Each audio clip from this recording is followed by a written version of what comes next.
Karena banyak orang yang ketika ikut forum ini tidak semuanya berpikir dari hal positif.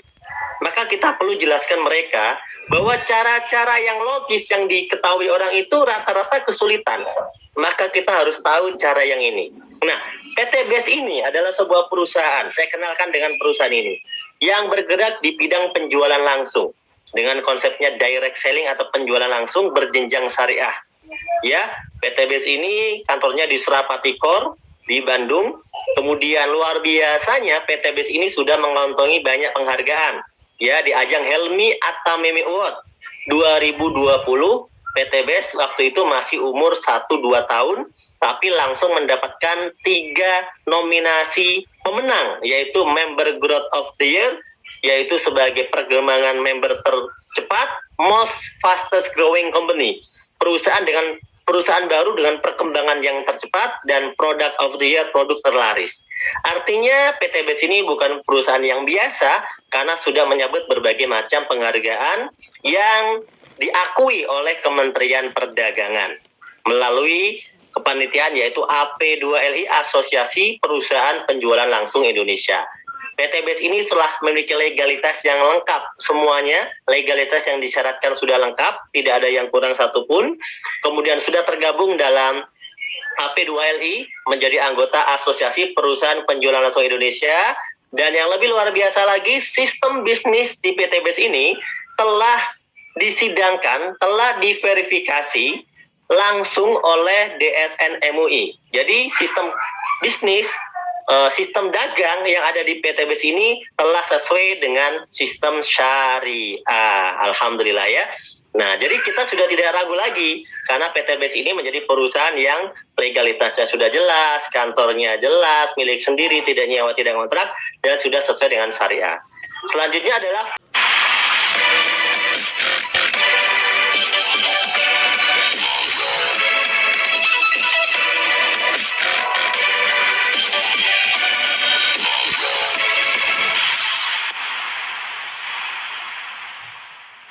saja kita pada slide ya. Kita sekarang sedang melihat situasi, ternyata dampak dari pandemi ini luar biasa, sangat luar biasa sekali dampaknya. Banyak sekali perusahaan-perusahaan juga yang bangkrut, menutup toko-toko mereka atau gerai-gerai mereka. Padahal perusahaan-perusahaan ini kalau kita lihat teman-teman, ini adalah perusahaan-perusahaan yang kita mungkin bisa bilang ini perusahaan yang besar, ya. Perusahaan yang kalau kita mau bikin modalnya pasti triliunan. Dia punya gerai bahkan ratusan, gitu ya. Nilai investasinya sangat besar sekali, tapi perusahaan sebesar itu saja bisa kolaps, bisa bangkrut dengan adanya pandemi yang berkepanjangan, teman-teman. Ini satu fakta yang harus kita lihat. Nah, di sisi lain, selain daripada ini, ternyata dampak daripada pandemi ini, ya, kita lihat dari data Kementerian Ketenagakerjaan, ada lebih dari 29 juta ya orang yang di PHK, dirumahkan, dikurangi jam kerjanya. Ini bagian dari dampak pandemi, teman-teman.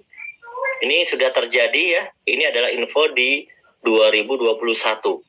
Jadi mungkin sebagian orang yang ada di dalam sini juga terdampak, yang ada dalam forum ini juga terdampak. Kita doakan semoga teman-teman kita ini yang terdampak mendapatkan solusi, dan tentunya saya yakin apa yang akan saya presentasikan ini bisa jadi solusi juga, karena sudah terbukti menjadi solusi ya. Kemudian efek yang lainnya adalah jumlah pengangguran yang terus bertambah. Anda bisa bayangkan orang-orang yang baru lulus di tahun 2019, 2020, 2021, anak-anak SMK, anak-anak SMA, di tahun itu mereka lulus dan mereka sekarang mencari pekerjaan tentu semakin sulit. Belum lagi mungkin juga mahasiswa juga yang wisuda, yang lulus juga pasti kesulitan mencari pekerjaan karena para pengusahanya juga sedang sulit. Nah, ini teman-teman menjadi satu perhatian buat kita, ya. Nah, mencari pekerjaan menjadi semakin sulit. Ini adalah dampak dari pandemi.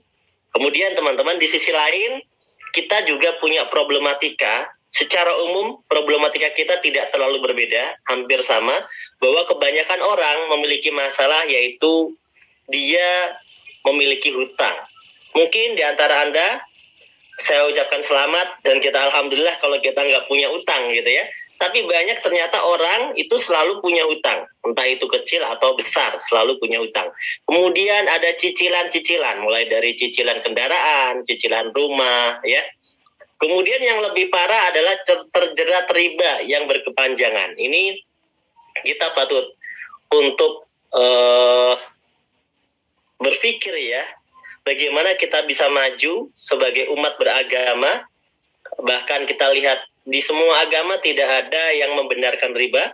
Riba itu haram, dan riba itu dikatakan dalam berbagai ayat Al-Quran, hadis, dan juga dalam kitab-kitab yang lain, itu riba itu menjatuhkan umat.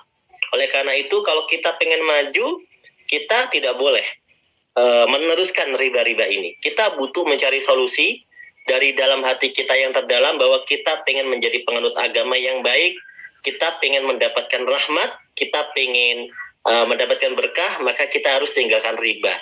Karena dalam banyak hadis bahkan disebutkan dosa riba itu seperti berzina dengan ibu kandung sendiri, dan itu naudzubillah gitu ya.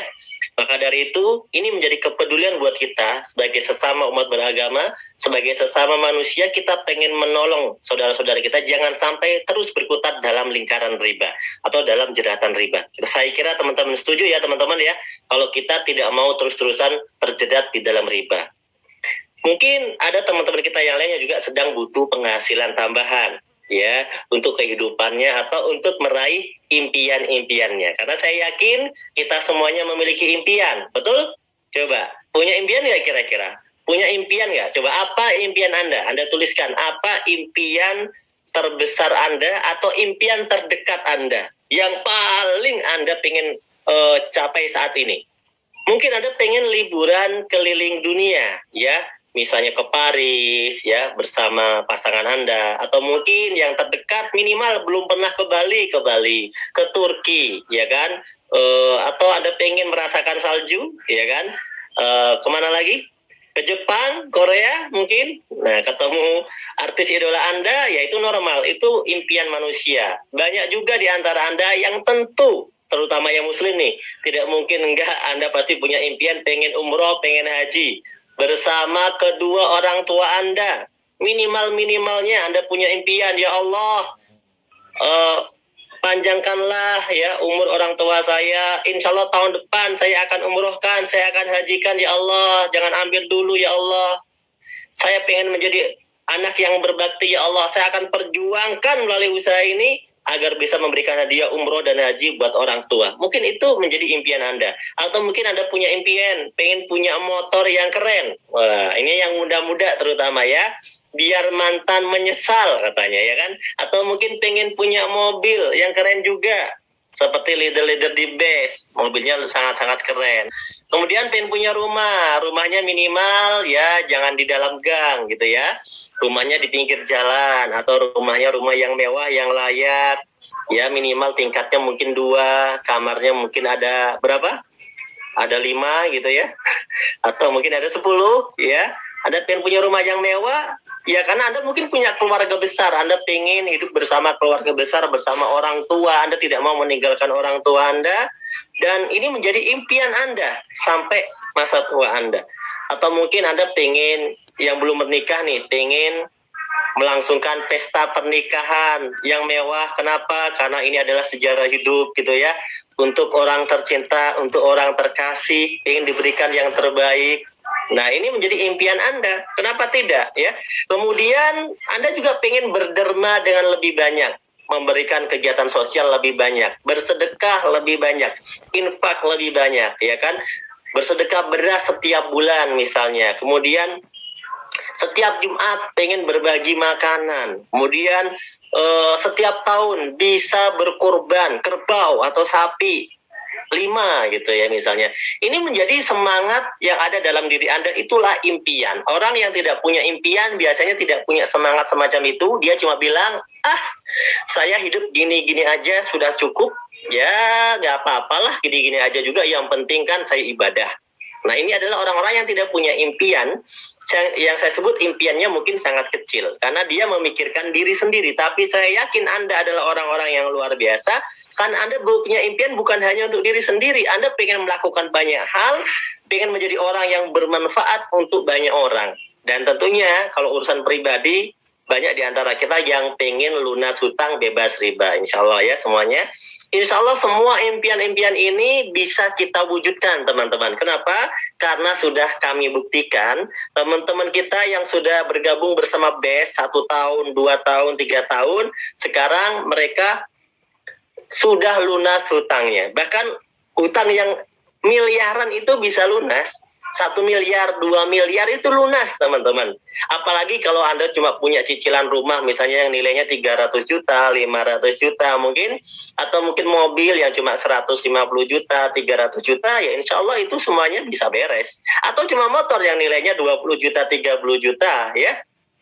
Nah, di sini mulai dari impian yang kecil sampai impian yang besar sudah dibuktikan terwujud. Bahkan ada leader-leader itu banyak sekali yang sudah membangun masjid, membangun pesantren sampai nilainya lebih dari 1,5 hektar. Dan ini patut kita ikuti tentunya ya, kegiatan-kegiatan yang luar biasa. Membangun yayasan juga bagus. Biaya kuliah anak ya kan, anak yatim ya kan, mengurusin anak yatim mungkin 100 anak yatim boleh ya kan. Itu adalah impian-impian Anda saat ini. Pertanyaannya adalah Bagaimana? Yuk kita wujudkan impian kita ini dalam waktu yang tidak terlalu lama, teman-teman. Karena waktunya lama, ya banyak orang mungkin bisa saja kalau waktunya dikasih waktu 50 tahun gitu ya. Mungkin bisa, meskipun banyak juga yang sampai 50 tahun belum terwujud impiannya. Tapi kalau kita dikasih waktu 20 tahun, 30 tahun, 50 tahun, mungkin normal kalau bisa. Tapi bagaimana caranya kita bisa punya motor cash, kita bisa punya mobil cash, kita bisa punya rumah cash, itu yang minimal saja, yang sifatnya personal, yang kecil saja, dalam waktu yang tidak terlalu lama, yaitu 1-2 tahun saja, tanpa hutang, tanpa cicilan, tanpa riba. Ayo, kira-kira bagaimana caranya? Kalau kita pengen punya motor, mobil, rumah cash, 1-2 tahun tanpa cicilan, tanpa hutang, tanpa riba. Coba teman-teman yang sudah bekerja selama ini, apakah impian-impian yang kecil itu sudah tercapai? Bagaimana dengan impian-impian yang besar? Nah, ada cara yang logis dan masuk akal. Cara untuk dapat punya motor, punya mobil, punya rumah, cash tanpa hutang, tanpa riba. Cara yang logis yang pertama, Anda harus bersabar dengan cara menabung. Ini cara yang pertama. Ya, betul ya. Menabung, misalnya Anda pengen beli handphone harganya 5 juta, ada tabung, insya Allah beberapa bulan, 1 bulan, 2 bulan Anda bisa punya handphone harganya 5 juta. Itu cara yang logis untuk kita mewujudkan impian, setuju ya. Kemudian Anda mungkin pengen punya motor, Anda tabung dulu ya, karena nggak mau nyicil, nggak mau riba, Anda tabung dulu sampai nilainya mungkin 20 juta, 30 juta, Anda beli motor, insya Allah tanpa cicilan, tanpa hutang.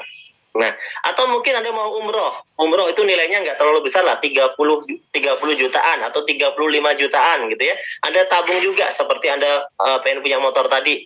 Itu juga insya Allah bisa ketika Anda nabungnya rutin. Ini adalah cara yang logis. 1 juta sebulan, 1 tahun 12 juta, 30 tahun Anda akan punya tabungan sebesar 360 juta. Nah, cara ini adalah cara yang logis. Bagaimana kalau impian kita yang besar? Contoh, pengen punya mobil Pajero, harganya lebih dari 500 juta. Tentunya Anda nabung 30 tahun pun ini nggak cukup untuk membeli Pajero cash 500 juta. Mungkin kalau membeli Pajero-nya second gitu ya, bisa. Insya Allah tetap bisa Anda punya. Ya. Tapi pertanyaannya, apakah iya 30 tahun lagi mobil itu harganya masih sama dengan sekarang? Nah, kita tidak pernah tahu dan kita lebih yakin bahwa harganya pasti berbeda. Nah, artinya di sini menabung kalau nilainya kecil kurang bisa menjadi solusi untuk impian-impian kita. Maka tabungan kita harus di-upgrade teman-teman menjadi 5 juta misalnya. Anda upgrade tabungannya 5 juta, maka 1 tahun 60 juta. Insya Allah 30 tahun kalau Anda rutin nabungnya, Anda sudah punya tabungan 1,8 miliar. Tuh, Anda bayangkan. Tabungan Anda begitu besar sekali, 1,8 miliar. Nah, ini adalah cara yang pertama yang logis. Masalahnya adalah banyak orang ternyata kalau kita tanya berapa tabungannya per bulan, mereka sulit untuk menjawab. Karena faktanya banyak di antara kita, jangankan 1 juta, jangankan 5 juta, 100.000 saja, kita belum pernah rutin nabung sampai lebih dari 1 tahun tanpa diambil sekalipun. Banyak orang merasa kesulitan. Saya ucapkan selamat bagi Anda yang bisa melakukan cara pertama ini, karena cara pertama ini adalah cara yang logis. Betul ya? Oke, tapi kalau kita pengen punya rumah 1 miliar, nabung 1 juta, butuh waktu berapa tahun? 1 juta kalau mau dapat 1 miliar. Ayo. Butuh waktu berapa bulan? Kalau 1 bulannya 1 juta. Butuh waktu 1.000 bulan. Ya. Butuh waktu 1.000 bulan, teman-teman. Kebayangkan. Kalau ibu-ibu 1.000 kali datang bulan, itu sekitar 83 tahun. Kalau Anda mau dapat duit 1 miliar dengan nabung cuma 1 juta. Sama dengan seumur hidup, karena umur kita itu rata-rata kan 60, 70, 80, rata-rata umur. Betul ya? Nah, cara pertama ini kita silang dulu, karena cara pertama ini kalau untuk impian kecil bisa diwujudkan, tapi kalau untuk impian besar itu seperti malam Lailatul Qadar, nabung 1.000 bulan. Kemudian kita lanjut lagi. Cara yang kedua, cara kedua ini juga logis dan ini banyak diamalkan oleh teman-teman yang memang bisa. Contohnya dia bisa punya mobil, dia bisa punya rumah, dia bisa punya segala macam karena dia memiliki namanya aset. Mereka membangun aset. Jadi mereka nggak terlalu menggunakan cara menabung, tapi begitu dia punya uang, dia bagaimana caranya dibangunkan aset. Dan ternyata membangun aset ini modalnya besar, bisa ratusan, bahkan miliaran, bahkan triliunan. Bagi yang bisa silakan pakai cara ini, bagi yang tidak bisa ini adalah tanda tanya. Nanti kita akan coba cara yang lain. Oke, cara pertama kita belum mampu, cara kedua kita belum mampu, maka sekarang tiba waktunya di cara yang ketiga, teman-teman. Cara ketiga ini cara yang mana saya diamalkan oleh leader-leader di PT BES, para private 1 miliar. Di mana ternyata membangun aset, di sini ada loh yang modalnya itu kecil, tanpa resiko apapun. Dengan cara membangun aset bersama BES Corporation. Tepuk tangan dulu buat BES Corporation. Nah, mulai banyak yang penasaran nih, bagaimana Pak caranya? Melalui PT BES ya. Kenapa kok bisa? Apa hubungannya? Nah, sebelum kita masuk ke caranya, teman-teman, PT BES ini sudah terbukti loh, lebih dari 5.500 ribu motor dibagikan dalam 3 tahun. Lebih dari 3.000 ribu mobil dibagikan dalam 3 tahun ini, dan lebih dari 150 rumah cash senilai 1 miliar yang telah dibagikan. Oke, Pak Udi, sabar Pak Udi, karena banyak orang yang ketika ikut forum ini tidak semuanya berpikir dari hal positif. Maka kita perlu jelaskan mereka bahwa cara-cara yang logis yang diketahui orang itu rata-rata kesulitan. Maka kita harus tahu cara yang ini. Nah, PT BES ini adalah sebuah perusahaan, saya kenalkan dengan perusahaan ini, yang bergerak di bidang penjualan langsung. Dengan konsepnya direct selling atau penjualan langsung berjenjang syariah. Ya, PT BES ini kantornya di Surapati Core, di Bandung. Kemudian luar biasanya PT BES ini sudah mengantongi banyak penghargaan. Ya, di ajang Helmi Atameme Award 2020, PT BES waktu itu masih umur 1-2 tahun, tapi langsung mendapatkan 3 nominasi pemenang, yaitu Member Growth of the Year, yaitu sebagai perkembangan member tercepat, Most Fastest Growing Company, perusahaan baru dengan perkembangan yang tercepat, dan Product of the Year, produk terlaris. Artinya PT BES ini bukan perusahaan yang biasa karena sudah menyabet berbagai macam penghargaan yang diakui oleh Kementerian Perdagangan melalui kepanitiaan yaitu AP2LI, Asosiasi Perusahaan Penjualan Langsung Indonesia. PT BES ini telah memiliki legalitas yang lengkap, semuanya legalitas yang disyaratkan sudah lengkap, tidak ada yang kurang satupun. Kemudian sudah tergabung dalam AP2LI menjadi anggota Asosiasi Perusahaan Penjualan Langsung Indonesia, Dan yang lebih luar biasa lagi, sistem bisnis di PT BES ini telah disidangkan, telah diverifikasi langsung oleh DSN MUI. Jadi sistem bisnis, sistem dagang yang ada di PT BES ini telah sesuai dengan sistem syariah. Alhamdulillah ya. Nah, jadi kita sudah tidak ragu lagi karena PT BES ini menjadi perusahaan yang legalitasnya sudah jelas, kantornya jelas, milik sendiri, tidak nyewa, tidak kontrak, dan sudah sesuai dengan syariah. Selanjutnya adalah visi. PT BES ini punya visi yang luar biasa, yang patut diacungi jempol dan patut kita dukung karena visinya adalah menjadi perusahaan bebas riba, membantu umat terbebas dari hutang dan riba. Anda bayangkan saat ini banyak sekali perusahaan-perusahaan yang hadir, ya, justru memberikan tawaran hutang dan tawarannya bersifat riba yang menggerogoti masyarakat seperti pinjol, pinjaman online misalnya. Itu luar biasa. PT BES justru hadir pengen menyelamatkan kita semuanya, mengajak kita semuanya terhindar dari riba. Ya. Maka teman-teman, mari kita dukung perusahaan ini karena perusahaan ini memiliki visi yang luar biasa, membantu umat terbebas dari hutang dan riba. Jika kita sekarang memiliki hutang, maka kita menjadi bagian dari visi di PT BES ini, kita pengen terbebas dari hutang. Jika kita terjerat riba, maka kita sudah menjadi bagian dari visi PT BES ini, bahwa kita juga akan terbebas dari riba. Dan PT BES punya visi yang sekarang sudah terwujud tentunya ya, karena menciptakan 1.000 miliarder setiap tahun. Inilah misi yang luar biasa, ribuan orang sudah terbebas dari hutang dan memiliki kendaraan cash, itu semuanya dari PT BES.